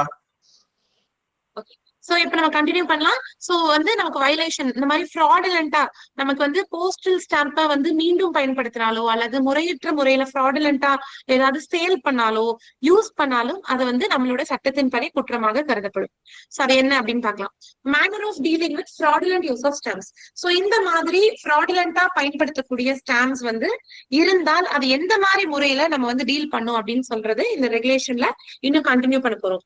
சோ இப்ப நீங்க பாருங்க, if previously use postage stamp, ஏற்கனவே பயன்படுத்த ஸ்டாம்ப் வந்து நீங்க ஒரு தபால்ல பாக்குறீங்க. ஆனா அதை உற்று நோக்கும் பொழுது நீங்க பாக்குறீங்க எந்த ஒரு என்ன சொல்றது, அதாவது அதை அழிக்கும் நோக்குல எந்த ஒரு குறியீடுமே எந்த ஒரு மார்க்குமே இல்லை. அதே மாதிரி எந்த ஒரு என்ன சொல்றது, ஒரு தபால்ல இருந்து இன்னொன்னு எடுத்து ஒட்டின மாதிரி பெருசா தெரியல, அல்லது அதுல இருக்கக்கூடிய எந்த லெட்டர்ஸையும் அழிக்கிற மாதிரி அந்த மாதிரி எதுவுமே பண்ணல, அதாவது பர்பஸா உங்களுக்கு பண்ணாத மாதிரி தெரியல அப்படின்னா அந்த ஸ்டாம்பை வந்து சிம்பிளி இக்னோர் பண்ணிருங்கன்றாங்க. அதை போஸ்டேஜா கன்சிடர் பண்ண வேணாம். உங்களுக்கு வந்து சிம்பிளி அதை வந்து நீங்க வந்து ஜஸ்ட் இக்னோர் பண்ணிருங்க, அது வந்து ஒரு போஸ்டேஜாகவே கருத வேண்டாம் அப்படின்னு சொல்றாங்க. ஆனாலும் என்ன பண்ணணும், இதை போஸ்டேஜா நம்ம கருத வேண்டாம், பட் அதுக்கான டியூ அப்படிங்கறத கண்டிப்பா அவங்க பே பண்ணிதான் ஆகணும். சோ அது வந்து சார்ஜபிள் தான். நமக்கு அதை பத்தி நம்ம பின்னாடி பார்ப்போம். சோ அதுக்கு என்ன போஸ்டேஜோ அது வந்து கட்டாயமா சார்ஜபிள் தான். சோ இதை என்ன பண்ணணும் அப்படின்னா அதற்கான டியூ என்னங்கிறத மென்ஷன் பண்ணி எரர் புக்ல இதற்கான என்ட்ரிய போட்டுட்டு அந்த தபால் போய் சேர வேண்டிய டெஸ்டினேஷனுக்கு ஒரு ரிமார்க்கோட இந்த மாதிரி பயன்படுத்தப்பட்ட ஸ்டாம்ப் வந்து இவங்க யூஸ் பண்ணிருக்காங்க, அதனால இவ்வளவு சம் வந்து இதுல டியூ, இந்த டபுள் அமௌண்ட் இவ்வளவு வாங்கணும்ன்றத மென்ஷன் பண்ணி இதை அனுப்பணும் அப்படின்னு சொல்றாங்க. இதே மாதிரி இந்த மாதிரி பயன்படுத்துற ஸ்டாம்பை விண்டோல போஸ்ட் ஆபீஸ் கவுண்டர்ல வந்து கொடுக்கும் பொழுது ஒரு தனி நபர் ஒருத்தர் வந்து கொடுக்குறாருன்னா அந்த மாதிரி இல்ல சம்டைம்ஸ் என்ன பண்ணுவாங்கன்னா சர்வீஸ் ஸ்டாம்பையும் யூஸ் பண்ணுவாங்க எடுத்து, அந்த மாதிரி பயன்படுத்தும் பட்சத்துல அதை அவங்க கிட்டயே திருப்பி கொடுத்து இது வந்து போஸ்டேஜாக ஏற்றுக்கொள்ளப்பட மாட்டாது அப்படின்றத அவங்க கிட்டயே ஹேண்ட் ஓவர் பண்ணிடணும் அப்படின்னு சொல்றாங்க. அடுத்தது எந்த மாதிரி ஸ்டாம்ப்ஸை வந்து போஸ்டேஜாக நம்ம கன்சிடர் பண்ண மாட்டோம் அப்படின்னா டிஃபேஸ் பண்ணது, ஏற்கனவே நம்ம டிஃபேஸ் பண்ணிருப்போம், டேட்ஸ்ல முத்திரையிடப்பட்ட தபால் தலைகள் உங்களுக்கு பண்ண மாட்டோம். ஆப்டனரேட்டட் அதாவது அழிக்கப்பட்ட உங்களுக்கு தபால் தலைகள் அல்லது ஏதாவது ஒரு மார்க், பென் மார்க்கோ அல்லது எந்த நம்ம கவர்மெண்ட் அங்கீகரிக்கப்படாத எந்த விதமான ஒரு ரைட்டிங் மார்க் எது இருந்தாலும் அதை போஸ்டேஜா கன்சிடர் பண்ண மாட்டோம். நான் ஏற்கனவே முன்னாடி நம்ம பார்த்தோம், எந்த ஒரு எம்போஸ்ட் என்வலப் அல்லது போஸ்ட் கார்டு இதுல இருந்து தனியா கட் பண்ணி இன்னொரு தலையில வந்து தபால் தலையில கொண்டு வந்து ஒட்டினாலும் அதை கன்சிடர் பண்ண மாட்டோம். கிழிந்திருந்தாலும் கட் பண்ணியிருந்தாலும் டார்ன் ஆர் கட் அதை கன்சிடர் பண்ண மாட்டோம். இல்ல எந்த விதமான அதர்வைஸ் ரெண்டட் இம்பர்ஃபெக்ட், பர்ஃபெக்டா இல்ல அப்படின்னு இதை கன்சிடர் பண்ண மாட்டோம். ஓகேவா? இது எதுவுமே நம்ம வந்து போஸ்டேஜ் ரெகக்னைஸ் பண்ண மாட்டோம். அதற்கான ரிமார்க்கை எழுதி அந்த டியூ அப்படிங்கறத போஸ்டேஜ் டியூ போட்டு அனுப்பிடுவோம் அப்படின்னு சொல்லுவோம். அதுக்கப்புறம் இதுல ஒரு சில நோட் சொல்றாங்க. there is no prohibition for payment of postage perforated with initials. நான் ஏற்கனவே சொல்லிட்டேன், ஸ்டாம்ப்ல நம்மளோட கிழிக்கிறதுக்கு வசதியாக ஒரு சின்ன சின்ன மைன்யூட் ஹோல்ஸ் இருக்கும், அதை வந்து ஒரு குறியீடாக நம்ம வந்து அதை பார்க்க வேண்டாம் அப்படின்னு சொல்றாங்க. அண்ட் அதே மாதிரி போஸ்டேஜ் ஸ்டாம்ப் அப்படிங்கறத யாரு ஒட்டணும் அதை அஃபிக்ஸ் பண்ணணும்னு சொல்றாங்கன்னா ஒண்ணு அந்த தபால் அனுப்புறவங்க அவங்க பேஸ் பண்ணணும், அல்லது அவங்களுடைய மெசஞ்சர் அவங்க அனுப்பப்பட்ட ஒரு தூதுவர் அவர் வந்து பேஸ் பண்ணலாம். And in no case by the officials of department. அந்த டிபார்ட்மெண்டோட நம்ம அபிஷியல்ஸ் அதை அஃபிக்ஸ் பண்ணக்கூடாது. ஒரு தபால் தலையை தபால்களில் நம்ம அபிஷியல்ஸ் வந்து இதை பேஸ் பண்ணக்கூடாது. ஒண்ணு சென்டரோ அல்லது அவருடைய தூதுவரோ அதான் ஒட்டணும், நம்மளுடைய அபிஷியல்ஸ் அதை பேஸ் பண்ணக்கூடாது அப்படின்றத இந்த பிஓ ரெகுலேஷன் 9ல உங்களுக்கு ஒரு ஸ்ட்ராங்கான ஒரு நோட்டா கொடுத்திருக்காங்க. அடுத்தது ரெகுலேஷன் நம்பர் 10 என்ன பாக்குறோம் அப்படின்னு பாத்தீங்கன்னா illegal manufacture or usage of postage stamp. இதுவும் உங்களுக்கு வந்து உங்களுக்கு ஒரு முக்கியமான சேஞ்ச் இருக்கு. சோ இதுல நம்ம லாஸ்ட் டைம் படிக்கும் போது பார்த்திருப்போம், இந்த மாதிரி ஒரு பிக்ஷிஷியஸா போலியான ஸ்டாம்பை தயார் செய்தாலோ அதை விற்கிறவங்களோ சோ அது வந்து குற்றமாக கருதப்படும். நம்ம அப்ப என்ன பார்த்திருப்போம், இந்தியன் பீனல் ஆக்ட் படி அந்த ஒரு செக்ஷன் 261 படி உங்களுக்கு வந்து குற்றமாக கருதப்படும்னு. சோ அதேதான். பட் இப்போ உங்களுக்கு இந்த பீனல் ஆக்ட் இது எல்லாமே உங்களுக்கு மாறிடுச்சு இல்லையா? சோ இந்த மாதிரி ஃபோர்ஜ் பண்ணப்பட்ட அல்லது வந்து போலியாக தயாரிக்கப்பட்ட எல்லாமே நம்மளோட சட்டத்தின்படி குற்றமாக கருதப்படும். சோ இந்த மாதிரி போலியாக தபால் தலை அந்த மாதிரி தயாரிக்கிறவங்களுடைய அது வந்து குற்றமாக கருதப்படும். அது வந்து செக்ஷன் 186 ஆஃப் பாரதிய நியாய சங்கீதா 2023. சோ இப்போ உங்களுக்கு எல்லாமே மாறிடுச்சு இல்லையா? உங்களுக்கு பாரதிய நியாய சங்கீதா. சோ இனி ஐபிசி உங்களுக்கு அதெல்லாம் கிடையாது. சோ இந்த மாதிரி போலியாக தயாரிக்க இது ரொம்ப முக்கியம், நோட் பண்ணிக்கோங்க. சோ இது வந்து போன டைம் நீங்க படிச்சதுக்கு கம்ப்ளீட்லி டிஃப்ரெண்ட். சோ இனி நோ மோர் பீனல் கோட் உங்களுக்கு ஆப்ஷன்ஸ்ல இதை கொடுத்து கூட இப்ப கன்ஃபியூஸ் பண்ணலாம். சோ அதனால இந்த மாதிரி போலியாக தபால் தலைகளை தயாரிப்பவர்கள் வந்து அதாவது செக்ஷன் 186 ஆஃப் பாரதிய நியாய சங்கீதா 2023 படி அவங்க வந்து குற்றமாக கருதப்படும். ஓகேவா? இது முக்கியமா. அதே மாதிரி ரீப்ரொடக்ஷன் ஆஃப் ஸ்டம்ப்ஸ். ரீப்ரொடக்ஷன் அப்படின்றது வந்து பாத்தீங்கன்னா பிரதி அதைவே காப்பி பண்றது, பிரதி எடுக்கல், நகல் எடுக்கல், இது வந்து பொதுவா அலௌட் கிடையாது. நம்மளுடைய போஸ்டேஜ் ஸ்டாம்ப தபால் தலைகளை எக்காரணத்து கொண்டும் பிரதி எடுக்குதலோ இல்ல அதனுடைய காப்பி பண்றதோ இதெல்லாம் பண்ணவே கூடாது. ஆனா ரீப்ரொடக்ஷன் ஆஃப் ஸ்டாம்ப்ஸ் வந்து எப்போ அலோவ் பண்றாங்க அப்படின்னா நம்மளுடைய பிலாட்லி வந்து ஒரு அட்வர்டைஸ் பண்ற விதமாக அதற்கான ஒரு இல்லஸ்ட்ரேஷன், அதாவது வந்து பாத்தீங்கன்னா ஒரு விளக்க ஒரு கையேடு ப்ரிப்பேர் பண்றாங்க அப்படின்னா இதுக்கான நகல் எடுக்கலாம். சோ அந்த மாதிரி நம்ம டிபார்ட்மெண்ட்னுடைய கம்ப்ளீட் அனுமதியோட தான் அதனுடைய நகலை எடுக்கணுமே தவிர பொதுவாக நம்ம பண்ணக்கூடாது. சோ அதே மாதிரி அப்படி என்ன சொல்றாங்கன்னா ரீப்ரொடியூஸ் பண்ணாலோ அதனுடைய நம்ம போஸ்ட் ஸ்டாம்போடைய நகலை எடுத்தா கூட அது பிளாக்கா தான் இருக்கணும், பிளாக் அண்ட் ஒயிட்டா தான் இருக்கணும், கலர் கண்டிப்பா இருக்கவே கூடாது. கலர்ல நம்ம பப்ளிசிட்டி மார்க்கெட்டிங்காக ஏதாவது நம்ம ஸ்டாம்ப்ஸ வந்து நம்ம வந்து பப்ளிசிட்டிக்காக ஏதாவது பண்ணணும் அப்படின்னா அதற்கு நம்ம டிபார்ட்மெண்ட் ஆஃப் போஸ்ட்னுடைய செக்ரட்டரியினுடைய முன் அனுமதியை பெற்றுட்டு தான் அதை பண்ணணும்ன்றாங்க. சோ பொதுவாவே ரீப்ரொடக்ஷன் அப்படிங்கிறது கிடையாது. ஆனா ஒரு சில காரணத்துக்காக மட்டும் நம்ம பண்ணலாம். ஓகேங்களா? அந்த ரீப்ரொடக்ஷனும் பிளாக் அண்ட் ஒயிட்ல இருக்கணும். கலர்ல பண்ணணும் அப்படின்னா நம்ம டிபார்ட்மெண்ட் ஆஃப் போஸ்ட்னுடைய செக்ரட்டரியினுடைய அனுமதியோட தான் பண்ணணும். சோ பிளீஸ் இது ஞாபகம் வச்சுக்கோங்க. ஃபிக்ஷிஷியஸ் ஸ்டாம்ப்ஸ் அப்படிங்கிறது செக்ஷன் 186 ஆஃப் பாரதிய நியாய சங்கீதா 2023 படி இது வந்து பனிஷபிள் அஃபென்ஸாக இது வந்து கன்சிடர் பண்றாங்க. சோ இது ஒரு முக்கியமான சேஞ்ச், நீங்க ஞாபகம் வச்சுக்கோங்க. அடுத்தது இன்னொன்னு என்ன சொல்றாங்கன்னா ஒருவேளை நீங்க நகல் எடுக்கிறீங்க ஒரு பப்ளிசிட்டிக்காக விளம்பரத்துக்காக எடுக்கிறீங்கன்னா சாதாரண தபால் தலைகள் வந்து என்ன சைஸ்ல இருக்கணுமோ அதே மாதிரி இல்லாம அதனுடைய சைஸ் கம்மியாவோ அல்லது பெரிய சைஸ்ல எடுத்தாதான் கன்ஃபியூஷன் இருக்காது அப்படின்றாங்க. அதே மாதிரி தபால் தலையினுடைய வேல்யூ எழுதியிருப்பாங்களே 5 ரூபாய் 10 ரூபாய்ன்னு அங்க வந்து ஒரு கிராஸ் பார் வந்து போட சொல்றாங்க. சோ எதுக்காக இவ்வளவு மெனக்கிடுறது அப்படின்னா அந்த நகல் காப்பி எடுத்ததை யாரும் ஸ்டாம்ப்னு மிஸ்யூஸ் பண்ணி தபால் தலைகள்ல ஒட்டி யாரும் ஏமாந்துடக்கூடாது, அதுக்காக தான் இவ்வளவு. சோ வந்து சைஸ் வந்து வேரி பண்ணணும், அப்பதான் அது வந்து ஒரிஜினல் ஸ்டாம்ப் மாதிரி தெரியாது. இன்னொன்னு நமக்கு ஆக்சுவல் சைஸ் இல்லாம இருக்கக்கூடாது. இன்னொன்னு அதனுடைய வேல்யூ என்னவோ அதுல வந்து ஒரு கிராஸ் பார் அப்படிங்கறத போட்டு வந்து பண்ணணும் அப்படின்றாங்க.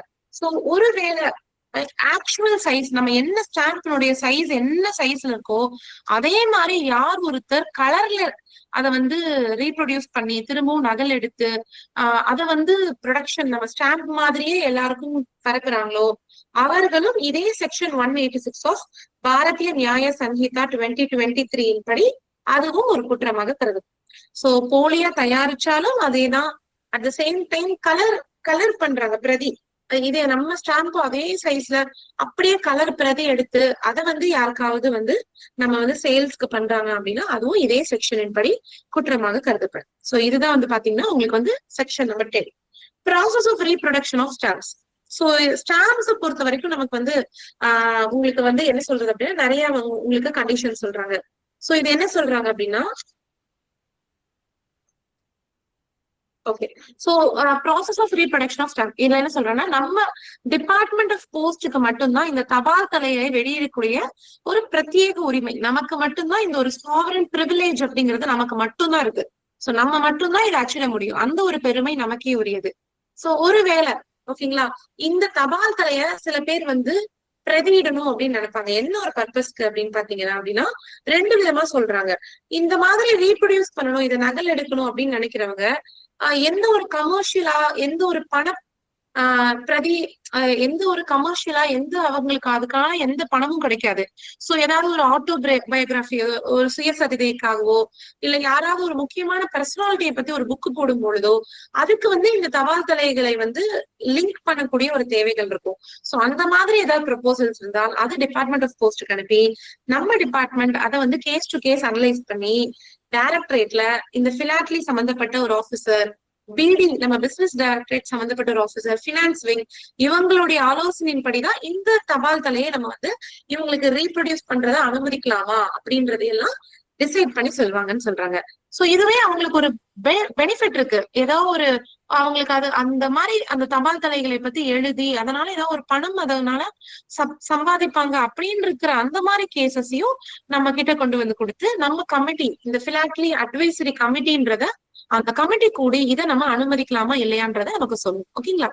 சோ இந்த மாதிரி இமேஜஸ் ஏதாவது நம்மளுடைய ஸ்டாம்பினுடைய இமேஜ எங்க ஒரு பேப்பர்லயோ ஒரு புக்லயோ அல்லது ஒரு பப்ளிகேஷன்ல போடுறாங்க அப்படின்னா அந்த பப்ளிகேஷன் ஒரு டிஸ்கிளைமர் கண்டிப்பா கொடுக்கணும். என்ன கொடுக்கணும் அப்படின்னு பாத்தீங்கன்னா, இதுக்கு டிபார்ட்மெண்ட் ஆஃப் போஸ்ட் இந்த ஸ்டாம்பினுடைய இந்த இமேஜ போடுறதுக்கு எந்த விதமான லீகல் ரெஸ்பான்சிபிலிட்டி, சோ அதாவது எந்த விதமான ஒரு சட்ட ரீதியான எந்த ஒரு சட்ட பொறுப்பையும் இதுக்கு டிபார்ட்மெண்ட் ஆஃப் போஸ்ட் பொறுப்பேற்காது அப்படின்னு அந்த புக்லயே குறிப்பிட்டணும் அப்படின்னு சொல்றாங்க. அதுக்கான ஒரு டிஸ்கிளைமர் மறுப்பு முதல்லயே அவங்க முன்கூட்டியே தெரிவிச்சிடணும்னு சொல்றாங்க அந்த புக்ல. ஓகேவா? சோ இது ஒரு முக்கியமான விஷயம். அதே மாதிரி அவங்க ஒரு அண்டர்டேக்கிங் கொடுக்கணும்னு சொல்றாங்க. இந்த மாதிரி நம்ம தபால் தலையை எங்கேயாவது ரெஃபர் பண்றாங்க, ஒரு புக்ல அச்சிடுறாங்க அப்படின்னா அவங்க அந்த பப்ளிஷர் என்ன சொல்லணும் அப்படின்னா, இந்த புக்ல எந்த விதமான ஒரு தேச விரோதமாகவோ அல்லது ஒரு சமூக விரோதமாகவோ இல்ல மத எதிர்ப்பை தூண்டு விதமாகவோ அல்லது ஒரு செடிஷியஸ் ஆன தேச துரோகம் போன்ற அந்த மாதிரியான விஷயம் இந்த புக்ல எதுவுமே கிடையாது. இது ஒரு நல்ல பர்பஸ்க்காக தான் இந்த போஸ்டேஜ் ஸ்டாம்பினுடைய இமேஜ் நாங்க பயன்படுத்துறோம் அப்படின்றதுக்கான அண்டர்டேக்கிங்க டிபார்ட்மெண்ட் ஆஃப் போஸ்டுக்கு நம்ம கண்டிப்பாக அது கொடுக்கணும். அதே மாதிரி ப்ராப்பரான பர்மிஷன் வாங்கி நம்ம கிட்ட அக்னாலேஜ்மெண்ட் பண்ணிட்டு தான் இந்த ஸ்டாம்பை இதனோட இமேஜை பயன்படுத்தணும்னு சொன்னாங்க. முக்கியமா நான் முன்னவே சொன்னதுதான், நான் அதுல பயன்படுத்தக்கூடிய போட்டோ இமேஜினுடைய ஸ்டாம்பினுடைய இமேஜ் ஒண்ணு நார்மல் ஸ்டாம்ப் நம்ம பயன்படுத்துறத ஒண்ணு சின்னதா இருக்கணும் இல்ல பெருசா இருக்கணும். ஆக்சுவல் ஸ்டாம்ப் சைஸ் இருக்கக்கூடாது அப்படின்னு சொல்றாங்க. அடுத்தது, இந்த மாதிரி ஸ்டாம்ப் எதுலயோ புக்ல அச்சிடுறாங்க, ஒரு பப்ளிகேஷன்ல இதுல பத்தி எழுதுறாங்க அப்படின்னா அதுக்கான ஒரு சில பப்ளிஷன்ஸ், ஒரு சில காப்பீஸ் டிபார்ட்மெண்ட் கிட்ட கொடுத்துடணும். இப்படிதான் நாங்க பயன்படுத்தணும் அப்படின்றத பத்தி காப்பீஸ் இதுல கொடுத்துடணும் அப்படின்னு சொல்றாங்க. அது இது மட்டும் இல்லாம ஒரு பிரீஃப் ரைட்டப் ஒண்ணு, ஒரு சுருக்கமான ஒரு முன்னோட்டமாக இந்தியா போஸ்ட பத்தி எதுக்காக இந்த போஸ்டேஜ் ஸ்டாம்பை இதுல யூஸ் பண்ணிருக்காங்க, இந்த இமேஜ பயன்படுத்திருக்காங்கன்றத பத்தின ஒரு பிரீஃப் ரைட்டப், ஒரு சுருக்கமான ஒரு முன்னுரையாகவும் இதை குறிப்பிடணும் அப்படின்னு சொல்றாங்க. சோ இது ஸ்டாம்ப் ஒரு இமேஜ் தான் பயன்படுத்துறாங்க, பட் அதுக்கு எவ்வளவு ரெகுலேஷன்ஸ் கண்டிஷன்ஸ் டிபார்ட்மெண்ட் சொல்லியிருக்காங்க அப்படின்றத இந்த ஸ்கிரீன்ல இருந்து நீங்க பாக்கலாம். சோ இவ்வளவும் இந்த கிளாஸ் நம்பர் 10ல இருக்கு. இல்லீகலா ஸ்டாம்ப் பயன்படுத்துமா பயன்படுத்தக்கூடாதா, அது எதுல குற்றமாக கருதப்படும், ரீப்ரொடக்ஷன் பண்ணணும்னா அதுக்கு என்னென்னலாம் கண்டிஷன், எவ்வளவு தூரம் ப்ரப்போசல் சப்மிட் பண்ணும் அப்படின்றத இதுல பார்த்தோம். அடுத்தது நம்ம பார்க்க போறது பிஓ ரெகுலேஷன் நம்பர் 11. சோ இது என்ன பத்தி பார்க்கும் போது பிலாட்டலி முழுக்க சோ பிலாட்டலி பொறுத்த வரைக்கும் நம்மளுடைய போஸ்டல் தபால் தலைகளை இப்போ மத்த இதர போஸ்டல் ஸ்டேஷனரிஸ் இத பத்தி எல்லாம் படிக்கக்கூடிய ஒரு ஸ்டடி, அதுக்கான ஒரு அதை படிக்கிறதுக்கான ஒரு கல்வி, அதுக்கு பேர் தான் நம்ம பிலாட்லி அப்படின்னு குறிப்பிடுவோம். சோ இதான் பிலாட்லி. சோ இந்த பொறுத்த வரைக்கும் நமக்கு என்ன சொல்றாங்கன்னா, அடுத்து பிஓ ரெகுலேஷன் 11ல பிலாட்லினா என்ன மட்டும் தான் உங்களுக்கு குறிப்பிட்டிருக்கும். பட் எதெல்லாம் பிலாட்லி மெட்டீரியலா நம்ம யூஸ் பண்றோம் அப்படின்னு பாத்தீங்கன்னா, நம்மளுடைய பிலாட்லி ஸ்டாம்ப் தபால் தலைகள் அதுல இருக்கும். அப்புறம் ஃபர்ஸ்ட் டே கவர் அப்படின்னு சொல்லுவோம். ஒரு முதல் ஸ்டாம்ப் வெளியிடும் பொழுது அதை பத்தின இன்ஃபர்மேஷன் இருக்கக்கூடிய ஃபர்ஸ்ட் டே அதுக்கான ஒரு கவர் இருக்கும், அதுக்கான இன்ஃபர்மேஷன் ப்ரோச்சர்ஸ் கொடுப்பாங்க. சோ அதுல இந்த தபால் தலை ஏன் வெளியிட்டிருக்காங்க, இதுல என்ன சிறப்பம்சம், எதுக்காக அப்படின்றத பத்தின எல்லா இன்ஃபர்மேஷன் இருக்கும். சோ அந்த brochure information sheet, special covers, அப்புறம் ஆனுவல் பேக்ஸ், அப்புறம் இதர போஸ்டல் பப்ளிகேஷன்ஸ் எல்லாமே இதுல அடங்கும். அண்ட் இது மட்டும் இல்லாம நம்ம பிலாட்லி ஸ்டாம்பை பத்தி அந்த மாதிரி செய்யப்பட்ட ஆர்ட் ஒர்க், ஷீட்ஸ், இந்த மாதிரி பிரிண்டிங் பிளேட்ஸ், இது எல்லாமே உங்களுக்கு இருக்கும்.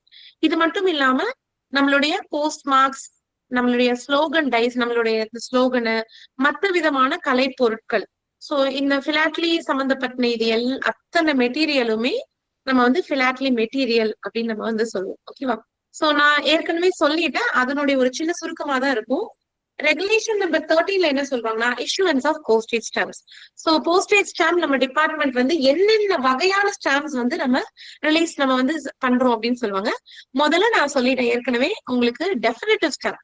சோ இது சொல்லிட்டேன்னா நம்ம முக்கியமான 2 டைப் தான் உங்களுக்கு சொன்னேன். டெஃபினிட்டிவ் ஸ்டாம்ப் நம்ம அன்றாடம் பயன்படுத்துக்காக ஃபார் எவ்ரிடே போஸ்டேஜ் நீட்ஸ், அன்றாடம் நம்மளுடைய தபால் பயன்பாட்டிற்காக யூஸ் பண்ணிக்கலாம். It can be reprinted as necessary. எத்தனை முறை வேண்டுமானாலும் அதை மறுபதிவு செஞ்சுக்கிட்டே இருக்கலாம், ரீபிரிண்ட் பண்ணிக்கிட்டே இருக்கலாம்.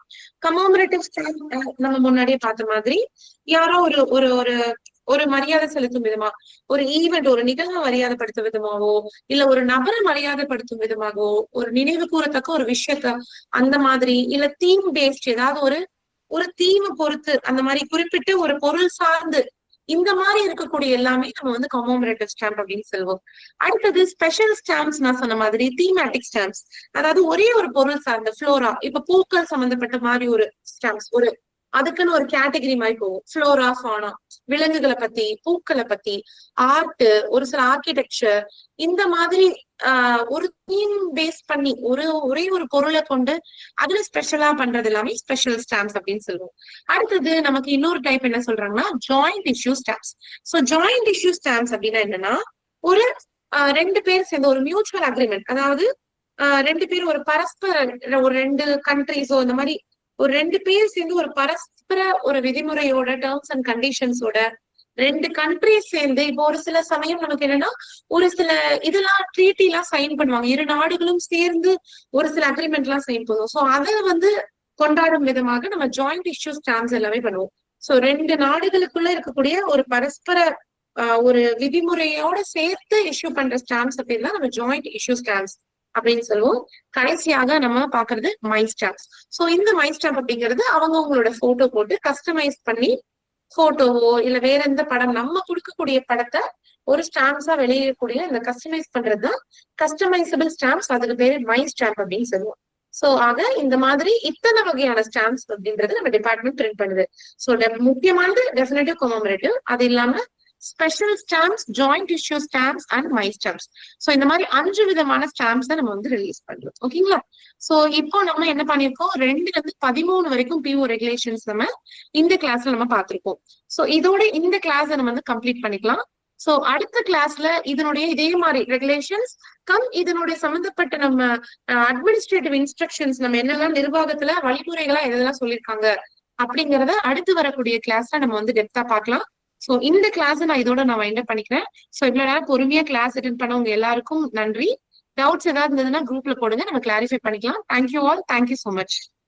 Thank you madam, thank you everyone. Thank you so much sir. Thank you sir. Thank you everyone. Monday அன்னைக்கு ஈவினிங் மீட் பண்ணலாம் எல்லாருக்கும். Thank you very much. Thank you madam. Thank you ma'am.